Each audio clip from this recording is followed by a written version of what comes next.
ప్రజల కన్నీరు నుంచి ఈ బాబు సూపర్ 6 వచ్చింది. ఈ సైకో పరిపాలన తరిమి కొట్టేదానికి ఈ బాబు సూపర్ 6 మేనిఫెస్టో వచ్చిందని ఈ సభాముఖంగా తెలుపుతున్నా. అసలు బాబు సూపర్ 6 మేనిఫెస్టో అంటేనే మంచి ఆంధ్ర భోజనం, మా రాయలసీమలో రాగి సంఘట లాంటిది. అలాంటి పవిత్రమైన మేనిఫెస్టో తీసుకుని కించపరిచే విధంగా మాట్లాడుతున్నాడు ఆంధ్ర రాష్ట్ర ముఖ్యమంత్రి సైకో జగన్. జగన్ ఓటమి దేవుడు స్క్రిప్ట్ రాసేడుతుంది.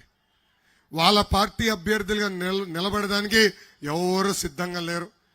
అందుకే వాళ్ళ పార్టీ ఎంపీగా వేరే జిల్లాల నుంచి తీసుకొచ్చి నిలబెట్టే పరిస్థితులు ఈరోజు చూస్తున్నాం. విశాఖపట్నం ఎంపీని విజయనగరం నుంచి ట్రాన్స్ఫర్ చేసి తీసుకొస్తారు. అదేవిధంగా ఒంగోలు ఎంపీని ఏకంగా చిత్తూరు జిల్లా నుంచి ట్రాన్స్ఫర్ చేసి తీసుకొస్తారు.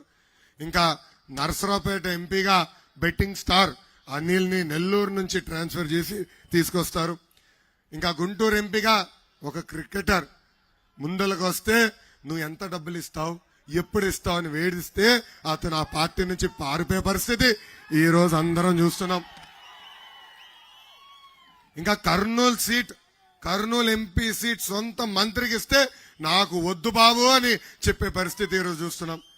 ఇంకా తిరుపతి ఎంపీ సీట్కి ఆదిమూలం గారికి ఇస్తే బాయ్ జగన్ అని పారిపోయే పరిస్థితి ప్రజలందరూ ఈరోజు చూస్తున్నారు. ఇంకా 175 నియోజకవర్గాల్లో కనీసం 75 నియోజకవర్గాలకి అభ్యర్థి దొరక్క ఈ రోజు ఇబ్బంది పడుతుంది ఈ ప్రభుత్వం. ఎన్నికల ముందల బీసీ సోదరులు బ్యాక్వర్డ్ క్లాస్ కాదు, బ్యాక్ బోన్ క్లాస్ అన్నారు. ఈ జగన్ దళితుల దగ్గరికి వెళ్ళి నేను ఒక దళిత బిడ్డనని కూడా గర్వంగా చెప్పుకున్నాడు. కానీ అధికారం చేతికి వచ్చిన తర్వాత అహంకారం పెరిగింది. ఇప్పుడు ఏకంగా బీసీ సోదరులు వెన్నముక్క విరగొడుతున్నాడు. దళితుల్ని అతి కిరాతకంగా వాళ్ళు చంపి శవాన్ని ఈ రోజు డోర్ డెలివరీ చేసే పరిస్థితి మనందరం చూస్తున్నాం.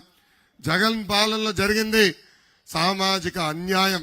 ఇది నేను చెప్తాం కాదు, వాళ్ళ పార్టీకి చెందిన సొంత ఎమ్మెల్యేలు ఎంపీలు చెప్పే పరిస్థితి. ఇప్పటికీ 62 ఎమ్మెల్యేలని ట్రాన్స్ఫర్ చేశారు, 16 మంది ఎంపీలని ట్రాన్స్ఫర్ చేశారు. వాళ్ళందరిలో ఎక్కువ శాతం మంది బీసీలు, ఎస్సీ, ఎస్టీ సోదరులు సంబంధించిన వాళ్ళు. అక్కడ వాళ్ళు ఏం మాట్లాడారో కూడా చెప్పాల్సిన అవసరం నా పైన ఉంది. జంగా కృష్ణమూర్తి గారు యాదవ సామాజిక వర్గానికి చెందిన వాళ్ళ పార్టీ ఎమ్మెల్సీ, బీసీ అదేవిధంగా బీసీ సెల్ అధ్యక్షుడు. ఆయన ఒకే ఒక మాటలో బీసీలకి వైకాపా పార్టీలో న్యాయం జరగట్లేదని చెప్పే పరిస్థితి మనందరం చూసాం. వాళ్ళ పార్టీకి చెందిన కర్నూలు ఎంపీ పద్మశాలి సామాజిక వర్గానికి చెందిన సంజీవ్ కుమార్ గారు ఏకంగా వైకాపా పార్టీలో బీసీలంటే చిన్న చూపు చెప్పే పరిస్థితి. వాళ్ళ పార్టీకి చెందిన సీనియర్ శాసన సభ్యుడు పార్థసారథి గారు ప్రజలు నన్ను గుర్తించారు కానీ జగన్ గారు కనీసం కలిసేదానికి నాకు ఒక్క అపాయింట్మెంట్ కూడా ఇవ్వలేదని చెప్పే పరిస్థితి ఈ రోజు మనందరం చూస్తున్నాం. ఇంకా వాళ్ళ పార్టీకి చెందిన దళిత నాయకులు ఏం చెప్పారో కూడా మీకు నేను తెలియజేయాల్సిన అవసరం ఉంది. ఎమ్మెల్యే ఎలిజా గారు జగన్ కి దళితులు అంటే గౌరవం లేదని చెప్పారు. ఇంకొక ఎమ్మెల్యే ఆర్థర్ గారు దళిత ఎమ్మెల్యే అంటే వైసీపీలో స్టిక్కర్ కే పరిమితం చేస్తారని చెప్పే పరిస్థితి మనందరం చూసాం. అమ్మా జగన్ ముఖ్యమంత్రి అయిన తర్వాత బీసీ సోదరులకు రావాల్సిన అనేక సంక్షేమ కార్యక్రమాలు రద్దు చేశాడు.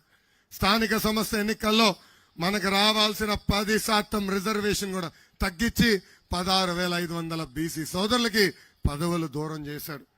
అంతేకాదు బీసీ సోదరులంటే కేసులు పెడుతున్నారు. ఇప్పటికీ 27,000 మంది బీసీ సోదరులపైన దొంగ కేసులు పెట్టి జైలుకు పంపించాడు ఈ ప్రభుత్వం. అంతెందుకు అమర్నాథ్ గౌడ్ అన్న కుర్రోడు తల్లి వాళ్ళ అక్కని వైకాపా నాయకుల బిడ్డలు ఏడిపిస్తున్నారని వెళ్ళి పోలీస్ స్టేషన్ లో కంప్లైంట్ చేశారు. ఊరు పెద్దలకి వెళ్ళి కంప్లైంట్ చేశారు. అతను కంప్లైంట్ చేశారని వైకాపా నాయకుడు కొడుకులు వెళ్ళి అమర్నాథ్ గౌడ్ ని చితగబాదారు. అతను చదువుతున్న పుస్తకాల నుంచి కాగితాలు చింపి నోట్లో కుక్కేసి కాలు చేతులు కట్టి బతకుండగా అతన్ని తగలబెట్టి చంపేశారు. తగలబెట్టి చంపేశారు. ఆ వైకాపా నాయకుడు బిడ్డ జైలుకి వెళ్ళి బయటకు వస్తే ఊరేగింపుతో ఊరిలోకి తీసుకెళ్లే పరిస్థితి తల్లి. ఇది ఈ ప్రభుత్వానికి బీసీలంటే గౌరవం. చూడండి ఎంత అన్యాయం. ఒక కుర్రోడు మంచి భవిష్యత్తున్న అమర్నాథ్ గౌడ్ని ఎట్లా చంపేశారో మీరందరూ ఆలోచించాల్సిన అవసరం ఉంది. ఇంకా దళితులను కూడా వదిలిపెట్టలా. మాస్క్ అడిగినందుకు నర్సీపట్నంలో ఉన్న ఒక అద్భుతమైన డాక్టర్ సుధాకర్ గారిని పిచ్చోడం చేసి చంపేసింది ప్రభుత్వం. ఇంకో పక్కన ఇసుక దండా జరుగుతుందని పోలీస్ స్టేషన్కి వెళ్ళి కంప్లైంట్ చేసిన వరప్రసాద్కి అదే పోలీస్ స్టేషన్ లో గుండు కొట్టించారు వైకాపా నాయకులు.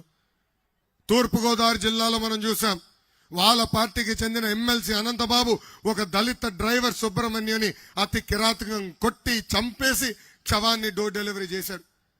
ఆ అనంతబాబు బయటికి వస్తే ఇప్పుడు వెళ్ళి ఆంధ్ర రాష్ట్ర ముఖ్యమంత్రి జగన్ పక్కన కూర్చుంటాడు. జగన్ సమీక్ష చేస్తే జగన్ పక్కన కూర్చుంటాడు. ఇదేనా దళితులకి నువ్వు ఇచ్చే గౌరవాన్ని ఈ సభాముఖంగా నేను జగన్ ని ప్రశ్నిస్తున్నా. ఇంకా తల్లి, మీ లోకేష్ ని చూసినా జగన్ గజగజా వణుకుతాడు తల్లి. ఆనాడు నేను పాదయాత్ర ప్రారంభిస్తే నన్ను అడ్డుకునేదానికి జియో 1 తీసుకొచ్చాడు తల్లి. నేను మీతో మాట్లాడాలని వస్తే నా మైక్ లాక్కుంటారు. నుంచుని ప్రజలకి చేయి ఊపాలని నేను అనుకుంటే స్టూల్ లాక్కుంటారు. ఇంకా నేను బండి ఎక్కి చేయి ఊపితే ఆ బండి కూడా లాక్కుని తీసుకెళ్లారు తల్లి. అడుగడుగునా నన్ను ఇబ్బంది పెట్టారు. కానీ ఆనాడే జగన్ చెప్పా, ఈ లోకేష్ తగ్గేదే లేదు.